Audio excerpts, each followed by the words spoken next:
Starting with some breaking news now coming in. This is from Pakistan, where a terror attack has been reported in Khyber Pakhtunkhwa. This is not the first time that we're looking at the attacks that are taking place. In fact, over the last couple of weeks, the number of attacks that have taken place in Khyber Pakhtunkhwa has only increased. We're now being told that 3 Pakistani policemen and another 3 policemen were rather killed, I beg your pardon, with 2 others were injured after the local police headquarters. Now, the local police headquarters in Khyber Pakhtunkhwa has been attacked, and in fact, Ansarul-Islam has claimed responsibility of the attack that has taken place. This is yet another big attack that's coming in. Images that have also been accessed by Republic TV. Let me quickly go across to our senior executive editor, Abhishek Kapoor, who is getting us the latest details. Abhishek, yet another attack that has taken place in Khyber Pakhtunkhwa. But what's interesting is Ansarul-Islam has now taken responsibility for it.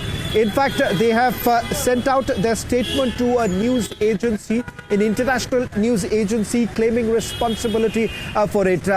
There is an increased number of attacks that have taken place in Khyber Pakhtunkhwa. Simply going by the numbers that have been put out by the interim Prime Minister, roughly about over 60% of attacks that have taken place in Pakistan is right now in Khyber Pakhtunkhwa. Goes on to indicate that they are completely losing control.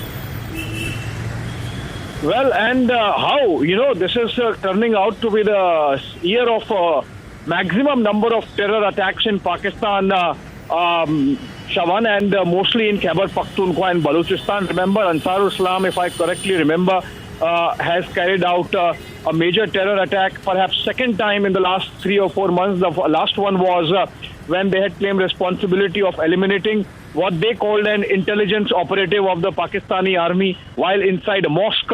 And just 3 days back, we had another one, a major in Dera Ismail Khan, where we saw 25 of Pakistani army soldiers getting killed in that terror attack. So I think it's basically chickens have come home to roost, and Pakistan paying the price of its own indulgence with terror.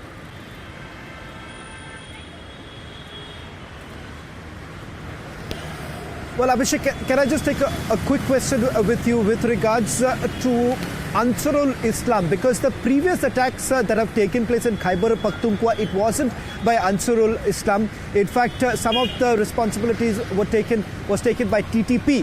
What does this essentially indicate with Ansarul-Islam now also coming in? Does it really perhaps complicate matters for the interim government in Pakistan?